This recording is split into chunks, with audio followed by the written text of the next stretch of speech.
Danny, Alan Cockrell with ABC, hitting coordinator with the Arizona Diamondbacks. I'll run through your video today, bud. Take a look at some of the things that I talked to my guys about. First thing that I see really that I would like for you to consider is just let's come up off the end of that bat just maybe 2 or 3 inches and just choke up so we have just a little better control of the bat. Might help us with our balance just a little bit.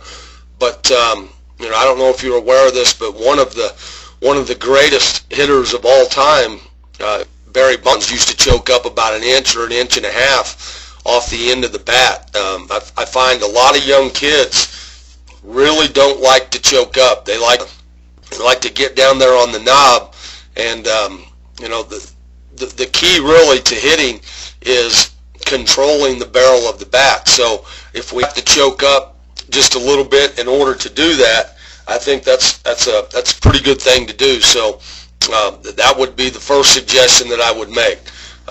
We're going to stop you here into your loaded position, okay? And what I want you to understand is there's one thing I want you to learn about the whole process of getting ready to hit, seeing the ball, and then the actual swing. I want you to remember the 3 R's. We have to get ready. The very first thing that we have to do is get ready. We need to get ready as the pitcher is starting to release the ball, or even slightly before he's starting to release the ball. Okay? If I can get ready too early, that's better than getting ready too late. Okay? The second thing that we do after we get ready is by getting ready early and getting to a good hitting position early, we give ourselves more time to actually recognize the pitch, how hard the pitch is thrown, which side of the plate the pitch is thrown, and it gives us a chance to see the ball earlier and to see the ball longer. The last R is to react to what we see. So if the very first R is it happens late, it affects the recognition, it affects the reaction, which is the swing. So getting ready to hit predicates anything that we do as a hitter. Okay? So now that we've gotten ready, we're in this ready position, I'm just going to draw some lines on you. You want to have good bend in both knees. Okay? You look pretty good right there. Your knees are in your feet.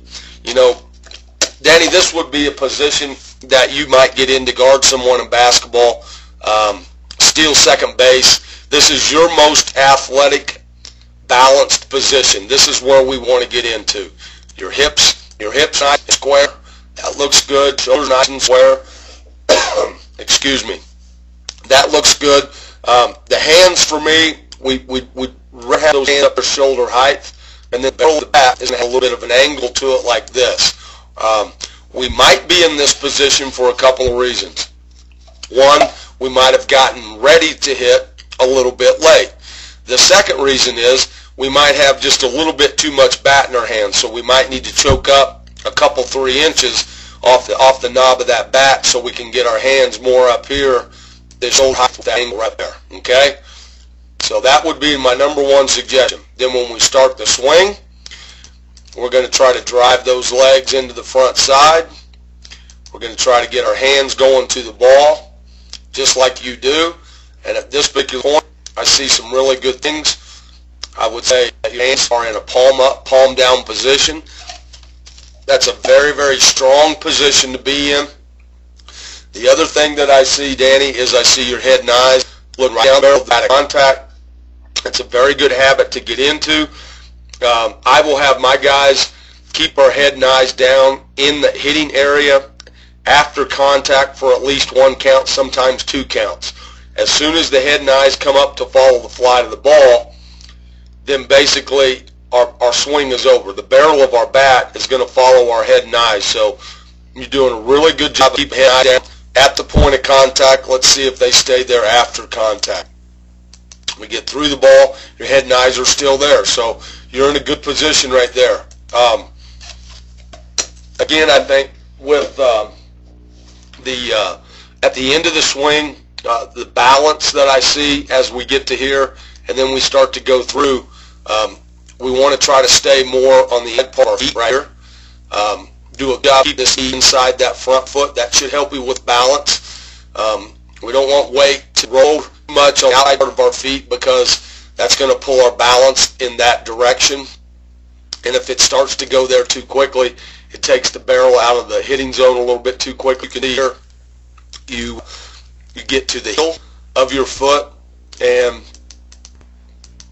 right about there we start to spin over and we start to fall back and lose our balance just a little bit. So I think one of the things that we can work on to improve that is when your foot lands, just make sure that we're working on the inside part of our feet, that we have good bend in our knees, and that we are able to take that swing and finish all the way under balance. We don't want to be on that heel. So, if we can keep the weight more on the inside part like that, that's going to help with balance. That's going to help with keeping that bat going through the hitting zone.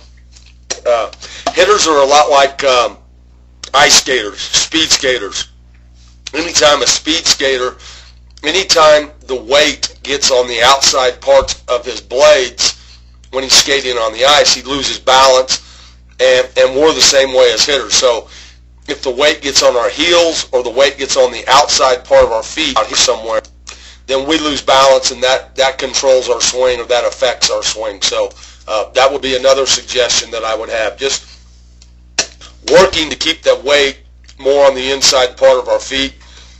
When we get to the loaded position, we're going to choke up just a little bit so we can get those hands more. We get the foot down. We can get the hand more up here with that bang in this position, and that's going to keep us on the ball away a lot better too. So really my biggest suggestion to you would be, let's choke up a little bit. Let's make sure that we're working on the inside part of our feet, and like an ice skater, working on the inside part of his blades, trying to maintain balance. And you know what? The best hitter in the world will walk off a tee. And if we can maintain balance and put this tee out here on the outside part of the leg, even with just inside of our stride foot, and we can stay on this ball and hit through this ball and maintain our balance, we've done everything just about as well as we possibly could. So really, I think that would be my number one suggestion to you, is to do some tee work. I think I suggested that to your brother as well. I want him to do some top hand stuff, but with you, we can set that tee on the outside part of the plate, try to get our hands a little bit higher, try to get a little bit better bat angle with our bat up here instead of where we're laying it back this direction. We want it to be more this way in this direction, and just try to maintain balance, and then hold your balance at the end of your swing. See if you can take a swing and drive this ball through the right side of the cage and finish your swing and be able to hold your balance for 2 seconds. And if you can do that, the weight is where it's supposed to be in your legs. The weight's where it's supposed to be on the inside part of your feet. And by doing that, you're going to control the barrel of the bat much, much better. Okay, so this would be my number one drill for you to work on to just becoming a better hitter. And you're a young kid, so practice it a lot. Keep playing as much as you can, and I think you'll just continue to get better and better. So thanks for coming to